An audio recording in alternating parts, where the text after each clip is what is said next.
Hola, bienvenidos a vuestro programa favorito de seguridad, bienvenidos a Con S de Seguridad.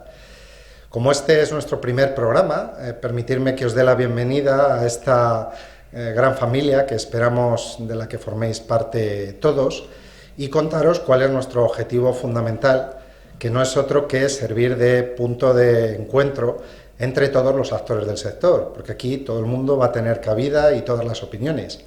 Desde el personal a las empresas, las instituciones, los usuarios, todo el mundo. Dejadme también que os diga que ya podéis encontrarnos tanto en Ecosierra Televisión como a través de las diferentes redes sociales, también con nuestro perfil. Hemos habilitado una cuenta de correo electrónico para que podáis hacer cualquier tipo de consulta, sugerencia, temas a tratar, que es consultas@gmail.com. Ahí nos podéis encontrar. Estamos en este primer programa con Jorge Salgueiro, una persona yo creo de sobra conocida en el sector. Jorge, bienvenido. Muchas gracias por invitarme a un día caluroso. Inauguras nuestro programa, así que ya tendrás de por vida aquí una silla, como la tendrá todo el mundo, por otra parte. Y bueno, vamos a aprovechar para comentar algunas cuestiones generales y también de actualidad. Déjame que te presente por si hay alguien que todavía no te conoce.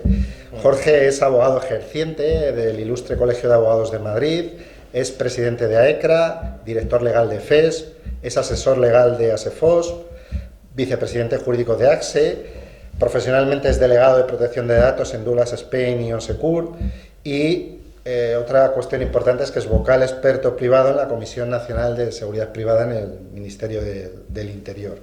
Así que como experto en todas estas cuestiones, pues vamos a comentar estos aspectos. En primer lugar, Jorge, ¿qué es AECRA y cuál es su finalidad? Bueno, a ver, AECRA nace en su momento como una asociación que lo que pretendía un poco era buscar una serie de soluciones, ¿vale?, a las cuestiones que se planteaban dentro del ámbito de la seguridad ciudadana, no solamente en la seguridad privada, ¿vale? Entendiendo seguridad ciudadana, pues todo lo que afecta al orden público, tranquilidad de los ciudadanos, etcétera, etcétera, ¿vale? Por lo tanto, no es solamente la parte de seguridad privada, es pues, mantener las vías públicas en buen estado, que la gente pueda pasear, que no nos roben los coches.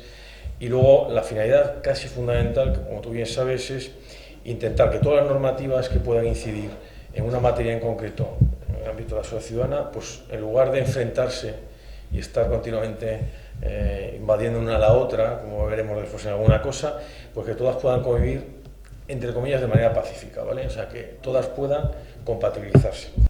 Jorge, respecto del personal, tú como docente en cursos universitarios, el director de seguridad es una de las figuras que amplía sus funciones en la nueva ley. ¿Cómo lo ves? ¿Cómo la veo? A ver, yo es que, tú ya me conoces, y yo es que las figuras o los perfiles profesionales lo veo de otra manera. No soy de esa visión tan limitada y tan determinada en una norma, ¿vale? Yo creo que las funciones que se establecen para perfiles profesionales dentro de la seguridad privada, lo que se pretendía, pues obviamente es loable, ¿no?, que es un poco delimitar su ámbito de intervención, pero el director de seguridad, yo creo que ahora mismo esas funciones que tiene establecidas por ley, que es el artículo 36, pues digo que fíjate que ya no hace falta ningún reglamento, la tenemos ahí también, pues yo creo que, a ver, que esas funciones no deja de ser algo como un principio de mínimos, ¿vale? O sea, el director de seguridad ahora mismo puede complementar perfectamente esas funciones con otra serie de funciones que las está haciendo, o sea, de hecho, en muchísimos casos, actuando como director de seguridad, haciendo el artículo 36, coordinar servicios de seguridad. Oiga, es que el servicio de seguridad puede incidir en la prevención de riesgos laborales. Yo ponía el ejemplo en esta pandemia que no entendía como un director de seguridad que puede ser incluso un técnico de prevención, porque lo puede ser, no es incompatible contigo, tenga una formación, que lo dices muy bien, académica en esto y tenga además otra serie de formaciones y pueda ser técnico de prevención, ¿vale? O pueda ser DPO, como comentaba ahora antes de entrar en la charla, ¿no?, que tenemos, ¿no? Yo creo que ahí tenemos una gran oportunidad precisamente de, sin esperar a que una norma nos tenga que proteger, entre comillas, al colectivo de directores, podamos hacer muchas más cosas, ¿vale? Y hacerlas bien. Yo creo que incluso de facto un poco es así, sí, ¿no?, en la organización interna de bueno, tú lo vives también, ¿no? Obviamente, sí. Y eso por parte del personal de gestión. el personal operativo, que además también se ha demostrado como clave en estos últimos momentos. Estábamos comentando hace un momento los servicios del artículo 41. Yo veo problemática en cuanto a su protección jurídica, porque siempre me ha parecido que la ley le impone unas obligaciones para las cuales no tiene una adecuada cobertura jurídica, ¿no? La protección, ¿no? Incluso en esta ley llegamos a las infracciones administrativas, ¿no? Y eso es difícil de manejar. A ver, un marco normativo donde intervienen medios humanos, medios materiales, medidas organizativas. Es complejo articular toda una combinación de medidas, ¿vale? No es sencillo, y más en una norma, porque al final, a ver, si tiendes a hacer predominar el factor más, como tú dices muy bien, humano, el factor más de la protección jurídica, siempre va a decir, tienen protección jurídica, yo voy a decirlo así de claro. Incluso, fíjate que la semana pasada hubo un tema, nos llamaron para una entrevista de Telemadrid, el viernes pasado, un poco decía que si los vigilantes agredían, lo llevaron un poco a colación con lo que estamos hablando ya aquí, ¿no? Agredían a gente que no llevaba mascarilla. A ver, esto hay que explicarlo. O sea, el vigilante, primero, no puede agredir a nadie, porque el vigilante lo que hace es el ejercicio de unas funciones.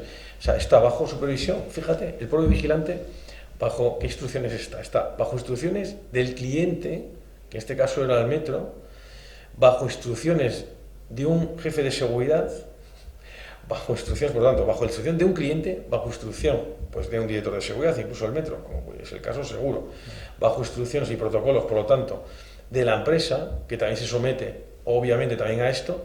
Entonces, el vigilante lo único que está haciendo es cumplir instrucciones del titular de ese bien que está protegido, que sería en este caso el metro. Me da lo mismo que sea un bien que consideremos público o de espacio público de uso privado o como queramos llamarle, en este caso espacio privado de uso público, ¿no? O sea, es que el vigilante no agrede, es mentira. El vigilante está cumpliendo instrucciones dentro de un protocolo de una pandemia que exige que unos señores lleven unas mascarillas. No, es que no he utilizado la proporcionalidad. A ver, ¿qué proporcionalidad? Es que explícame tú, como una persona le estás diciendo que no puede pasar aquí, te empuja, quiere pasar a ese espacio que está prohibido, porque él estaría incumpliendo la normativa, pero no solamente del metro, la normativa estatal que impone y que le sancionarían ahí también, obviamente, por hacer esto. Entonces, yo considero que en ese caso, más que justificado, que tiene la protección jurídica de agente de la autoridad. Lo que tendría que hacer claramente ahí es invocarla, pero vamos, clarísimamente, o sea, está con su chapita, con su tarjeta de identidad profesional, bajo instrucciones, en un servicio de seguridad, con uniformidad. Claro, yo no quise intervenir en el programa de Telemadrid, obviamente, porque hubiera puesto los puntos sobre las sillas. Ahora, que el sindicato no quiere defender a esos profesionales o no saben explicar, como yo lo trasladé a Telemadrid, no, hablad con los sindicatos, son los sindicatos los que tienen que defender precisamente. Yo lo puedo defender, lo estoy defendiendo ahora aquí. Ahora, ir a un medio público de ese tipo, que es... Tendremos, no obstante, tiempo a lo largo de diversos programas de entrar en esas cuestiones que son interesantes, sin duda. Tocando más la actualidad, hemos tenido en estos tiempos de la pandemia cuestiones tanto relativas, por ejemplo, a funciones de los vigilantes, como las tomas de temperatura, sí, donde se han pronunciado incluso por la Unidad Central de Seguridad Privada, o algunas cuestiones referidas, por ejemplo, a la normativa de protección de datos, por ejemplo, tema cámaras térmicas, incluso este propio asunto de la toma de temperaturas.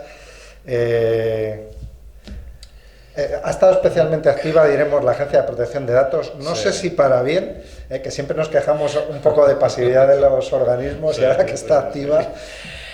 A ver, yo te digo la opinión que tú y yo hemos compartido durante la pandemia en nuestras redes sociales y ese tipo de cosas, cuando no podíamos comunicarnos físicamente como ahora. A ver, yo creo que cuando estamos en una situación como una pandemia, el bien principal a proteger es la vida, por encima de cualquier derecho fundamental. El derecho fundamental de la vida privada es el que prima. Y luego hay un ministerio que es el que en su momento se le ha encargado por parte del gobierno de este país la responsabilidad de establecer las medidas para salvaguardar el derecho a la salud, el derecho a la vida de las personas, ¿no? Que es el Ministerio de Sanidad. Entonces, todo lo que pudieran hacer estos ministerios tendría que estar, antes de hacer nada, alineado con el Ministerio de Sanidad. Parece esto una crueldad, pero hay que decirlo así. Estamos en un estado de alarma, un gobierno interviene, es que esto es la gente que estamos en un estado de alarma, es que nos recortan los derechos y libertades. Otra cosa es que ese estado de alarma no fuera válido y hubiera sido un estado de emergencia. Esas son las discusiones jurídicas que podemos hablar en otros programas. ¿Sí? Eso no tiene nada que ver. Yo hablo de estado de alarma aceptando ese estado de alarma. Entonces, en ese momento era fundamental que todos los ministerios transmitieran la misma información y siguieran instrucciones que salvaguardaran el derecho a la vida, ¿vale? En este caso. Entonces, por ejemplo, toma de temperatura, que saca perfectamente. Los vigilantes, los servicios de seguridad privada son servicios esenciales dentro de esta pandemia. ¿Qué quiere decir? Que son servicios que no pueden interrumpir en ningún caso su actividad. O sea, si estos servicios estaban contratados, me da lo mismo, tenían que seguir prestándose. Si estos servicios exigía un centro como un Carrefour, un supermercado, me da lo mismo, o Mercadona, que estos vigilantes tomaran la temperatura, porque el Servicio de Prevención de Riesgos Laborales de Mercadona les estaban diciendo como delegados de sanidad, porque el Servicio de Prevención de Mercadona o de Carrefour son los delegados del Ministerio de Sanidad. O sea, aunque no tengan esa categoría funcionarial, lo eran y lo son. Todavía actualmente en este estado, ¿no? Aunque todo el mundo yo creo que está al tanto, pero diremos que un poco la polémica es ver si eso entra dentro de las funciones de los vigilantes de seguridad, cosa que la Unidad Central decía que entraba dentro del artículo 32.1, sí, pero con ese matiz que hacía la Agencia de Protección de Datos, que decía que debería ser personal sanitario. No. Claro, la cuestión verdaderamente importante yo creo que es más que quién lo hace, cómo lo hace y siguiendo qué directrices, que son claro, esas que tú apuntabas del Ministerio de Sanidad. Hay una cosa que me gusta que saques esto porque es que ha habido muchos supuestos que se han planteado, no solamente en este ámbito, particularmente en este ámbito porque es el que al final ha sido abierto a todas las actividades, ¿no? Fíjate que yo hay una cosa que digo más todavía, porque el servicio de vigilancia estaba allí. El servicio de vigilancia, el vigilante tiene que estar formado. El vigilante lo que hace es un control, un acceso. Ni siquiera es discutible si esa función o no de tomar el control de la temperatura entra o no en la función del vigilante. Lo dice el Tribunal de Justicia de la Comunidad Valenciana, reciente, está mal planteado, en cualquier caso la denuncia, está mal planteado parte del sindicato, ¿vale? Pero voy a entender mucho más allá, ¿no? Es ese vigilante o un conserje o quien fuera que tenga una formación por parte del Departamento de Prevención de Riesgos Laborales, del titular de ese inmueble, que tiene que velar porque ese espacio privado se mantenga frente a la pandemia sin contagios y por lo tanto prevenir la extensión de la pandemia, o sea, tiene una responsabilidad adicional, la suya y la propia del Ministerio de Sanidad, para evitar que se extienda todavía más la pandemia ante aquel visitante que acceda. Entonces, yo no veo ningún problema, pero no solamente en esto, es que ni siquiera un conserje, si se le forma adecuadamente. Otra cosa es cómo se hacen, y tú lo explicas muy bien, cómo tiene que hacerse ese control o toma de temperatura. Yo ahí sí discrepo con aquella gente que dice, no, tengo que hacer una toma de manera burda. A ver, es que a lo mejor no hay que tomar datos. Es que decía una persona, no, es que es el tema ese, ¿no? Es que a lo mejor no tiene que tomar el dato de la temperatura. Haces así y simplemente le indicas, oye, mira, es que tiene la temperatura 38 grados de temperatura, entonces yo le recomiendo que vaya usted al médico, pero ni siquiera tienes que decir nada más, es que es una cuestión de sensibilidad y de sentido común, no tanto llegar a decir, ¿no? ¿Qué protocolo hay que arbitrar? Ningún protocolo, es que el protocolo ya está definido. Siguiendo con los temas de protección de datos, la toma de temperatura por cámaras térmicas, ¿cómo se relaciona con la protección de datos? ¿Implica un tratamiento? Vale, ahí, vamos a decir, ahí hay una interpretación, vamos a decir, todavía no resuelta. Y no resuelta, digo, porque tiene que resolverlo, ¿vale? La agencia lo que hace en esta ocasión, porque esto en el reglamento como tal, se puede entender que es un dato anónimo. O sea, el dato de una toma de temperatura en sí no es un dato identificable. Per se, no, yo con ese dato no puedo identificar a una persona a través de ningún método, salvo que yo al final cojo un blog y recojo un dato de carácter personal, ¿vale? Que sería el nombre y apellidos, por ejemplo, y ahí sí conseguiría mejor identificar a esa persona. Entonces, decir que eso puede ser considerado un dato anónimo, sin ninguna duda. O sea, de hecho, yo conozco a gente que opina que es un dato anónimo, no en España, incluso fuera de España. Dice, un dato de toma de temperatura no es un dato de carácter personal, por lo tanto, no se somete a normativa de protección de datos. Vamos a entender que sí es un dato de carácter personal, tal y como ha entendido la agencia. A ver, aun cuando fuera un dato de carácter personal, la operación de tratamiento de datos que se realiza en modo alguno supone infringir ningún principio de la protección de datos. No se está infringiendo ningún principio. Porque ese dato no se está recogiendo un dato para decir que ese tratamiento es ilícito. O sea, el tratamiento es ilícito porque está amparado por una norma, que es la situación de la pandemia, el protocolo dictado por el Ministerio de Sanidad, etcétera, etcétera. Por lo tanto, no existe una vulneración de los principios fundamentales de la protección de datos. Y esto no se está diciendo, es una parte fundamental. Para haber una infracción tiene que haber una vulneración de derechos. No hay una vulneración de derechos. Otra cuestión distinta es qué se hace o no si se coge una información adicional a todo esto. Lo que hablabas tú muy bien, las medidas organizativas o los protocolos que pueda dar alrededor de una toma de temperatura. Pero esto no se ha explicado y hay que educar a la gente. Oiga, no es un problema que usted tome la temperatura, el problema es que a usted le recojan datos que permita identificarla a usted, ¿vale? Y que encima no sepa usted qué va a hacer con sus datos. Eso es, que perdemos un poco la noción de la finalidad, ¿no? Claro, yo creo que ahí al final nos perdemos un poco en normas y no tanto en el otro tema. Y casi para ir cerrando, el tema Mercadona, digamos, ¿no? Sí, Reconocimiento facial, que me decías, esto puede ser divertido, entre comillas. Sí, hombre, a ver, yo creo que ahí, bajo mi punto de vista, conozco Mercadona, conozco al director de la escuela de Mercadona, es una empresa responsable, y digo responsable social corporativo y responsable de seguridad, las dos cosas, ¿vale? Mercadona es una empresa que sabéis todos que es líder, es una empresa ejemplar en cumplimiento normativo. De hecho, ¿cuántos casos hemos visto en periódicos, en infracciones penales, situaciones determinadas que ha planteado Mercadona, incluso a nivel sindical, ¿vale? Yo creo que es una empresa ahora mismo ejemplar, aparte de ganar dinero, ¿no? Y ejemplar en todos los sentidos. La pandemia ha dado ejemplo también hasta repartiendo mascarillas y otra serie de cosas. No me quiero dirigir yo en defensor de Mercadona, ¿vale? Digo, de muchísimas compañías españolas que han apretado y se han puesto al frente de todo esto, ¿no? Entonces, a ver, yo creo que aquí básicamente, primero, tenemos muy poca información de esta situación, bajo mi punto de vista. La información que se ha dado, a mí me consta que Mercadona hace una consulta a la agencia con carácter previo a plantear todo esto, con lo cual, primero, tendrá alguna respuesta por parte de la agencia, ¿vale? Vamos a entender que existe esa respuesta, ¿vale? No publicada, pero una respuesta privada a Mercadona por parte de la agencia en relación, primero, a lo que pretende hacer Mercadona con ese protocolo, si te das cuenta, que no tiene mucha relación directamente con lo que pueda ser probablemente una labor sanitaria, y sí una serie de medidas relacionadas con violencia de género o cumplimiento de unas medidas que durante la pandemia no han podido articularse, pues porque ha fracasado una serie de medidas o porque los medios que asistían no podían cumplirse por parte del Ministerio de Justicia, particularmente el Ministerio de Justicia, y entonces Mercadona de alguna manera es como que la ha invitado a que dentro de un espacio tan amplio como es el Mercadona, los supermercados, donde va mucha gente que puede estar sometida a un orden de alejamiento por parte de un juez, en el caso de la violencia de género, sea una persona o una mujer, no tiene por qué ser siempre el maltratador el hombre o la mujer y viceversa. O sea, esto al final es el que tenga un orden cautelar de alejamiento frente a la otra parte de la pareja, ¿no? Entonces, lo que parece que es que le piden a Mercadona, y digo le piden porque todavía no se ha aclarado parte de Mercadona, es una parte muy importante que hay que decir. Mercadona se ha mantenido muy al margen de haber intentado aprovecharse de esta situación.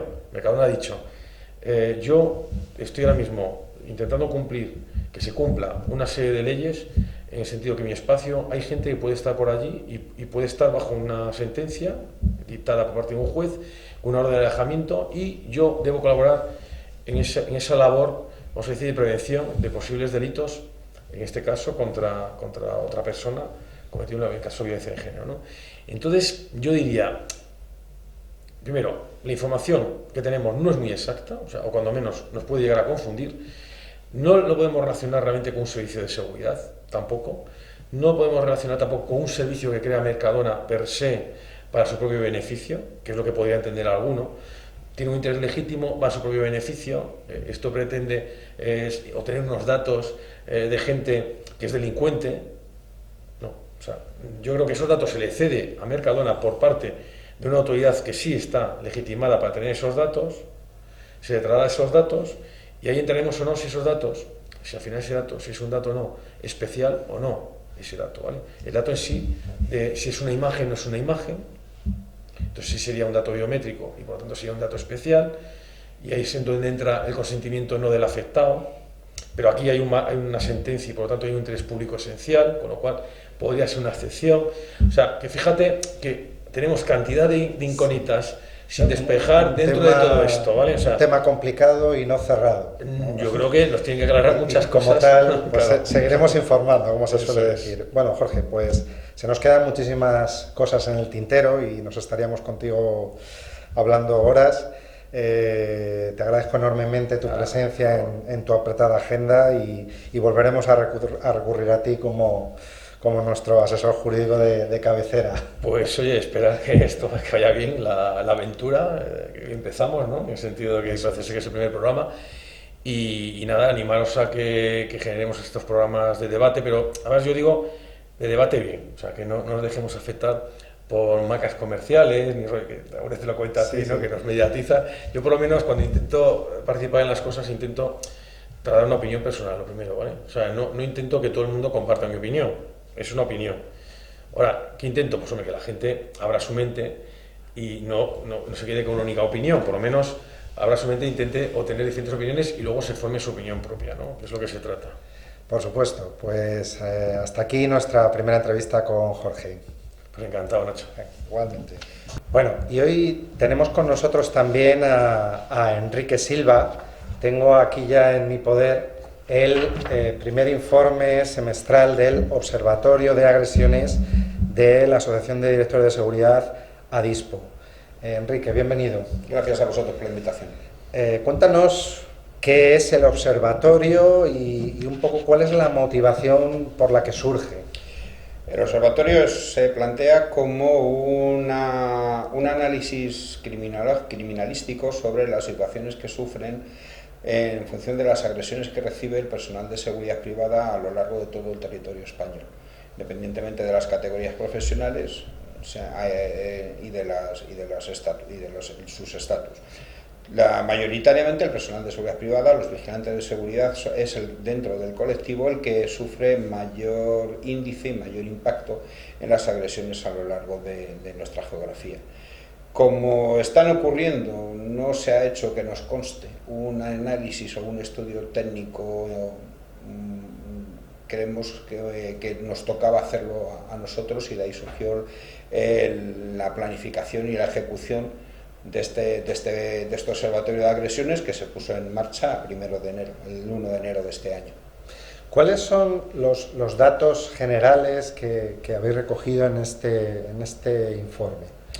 Los datos que se recogen para poder argumentar y analizar la casuística y los efectos de las agresiones que sufren se basa fundamentalmente, primero obviamente en un orden cronológico, fecha y hora. A continuación se estudia también los perfiles de agresores, si es uno o más sujetos, si son hombres o mujeres.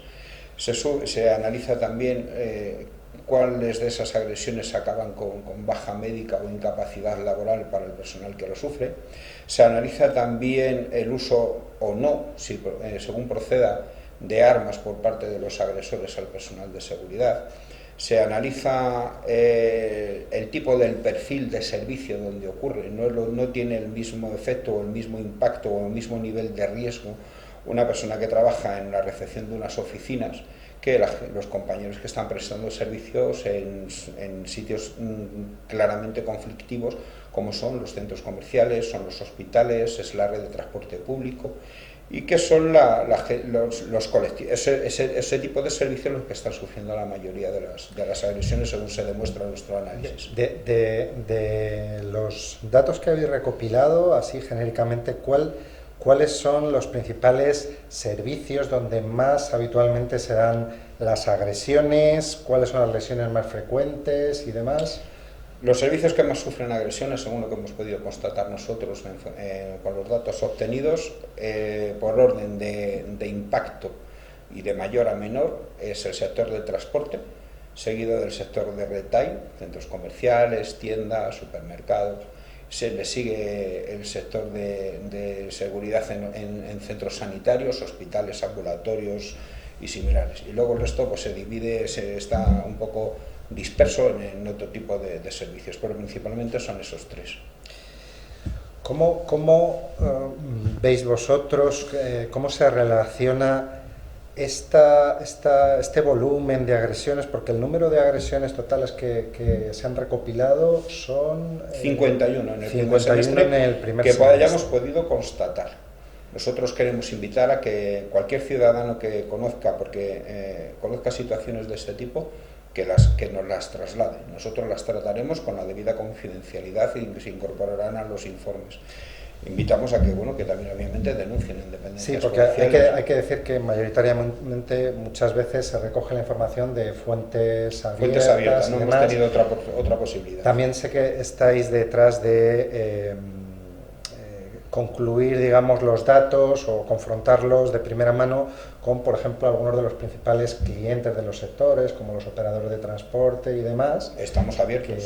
Que pueda facilitar un poco esta labor, que yo creo que es interesante. Cualquier gran empresa que quiera hacernos llegar sus datos o que quiera que valoremos o que colaboremos en analizar ese tipo de información, mejor. Que tener en cuenta que... Te preguntaba, ¿cómo interpretáis vosotros y cómo se relaciona las agresiones que sufre el personal de seguridad privada, un poco pues con cuestiones como la formación que se recibe, la visión que tiene la sociedad, la protección jurídica en la normativa, el material de protección o la prevención de riesgos laborales?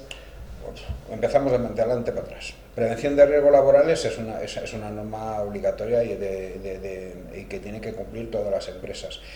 En el ámbito de seguridad incide que no solo tiene que tener sus análisis de prevención, sus estudios de prevención de riesgos laborales, sino tienen que tener los análisis de riesgo que obligan a los jefes y a los directores de seguridad, que son los que gestionan las operaciones de su personal. Esos análisis la ley establece y obliga de que deben de ser análisis vivos. Tienen que ser análisis actualizados. Esos análisis hay que tenerlos, porque es el índice de riesgos debe de ir correlacionado con la optimización de los medios para proteger en función de ese riesgo. Normativa de seguridad privada. Exactamente, normativa de seguridad privada, artículo 35 y artículo 36. ¿Y la protección del personal? La protección del personal, estamos hablando de que la aplicación el empleador debe de dotar de esos medios de protección a su personal para el ejercicio de sus funciones. Ahí entra, como hemos dicho, riesgos laborales y en la normativa de análisis de riesgo de seguridad. Y hay que dotar en función del nivel de riesgo, hay que dotar de recursos. Estamos empezando a ver en las infraestructuras de transporte público, a los vigilantes de seguridad estamos empezando a ver los que llevan chalecos anticorte, chalecos antipinchazo. ¿Por qué? Porque la casuística dice de que sufren muchos problemas y hay que darles protección.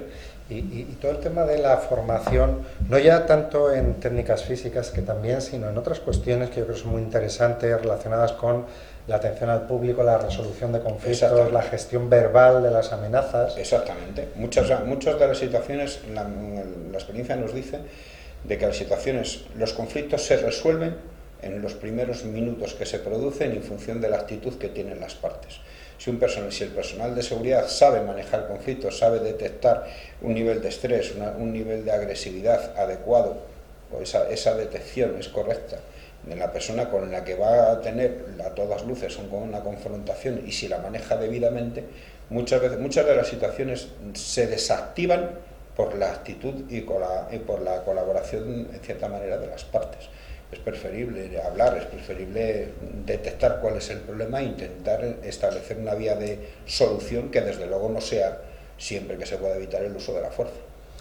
Muy bien, pues no sé si quieres añadir alguna otra cuestión de interés. Este informe va a tener carácter público. Este informe es público. Disponible para... Va a estar colgado en la plataforma de la Asociación de Directores ADISPO. Va a ser público, pueden utilizarlo y leerlo cualquier persona que tenga interés en ello. Se va a enviar a socios, se va a enviar a nivel institucional a una serie de organismos para hacerles llegar nuestra valoración. Bueno, no es una evaluación, es una valoración de la situación. Queremos que cuanto más datos recibamos, mejor alimentaremos un proceso de análisis.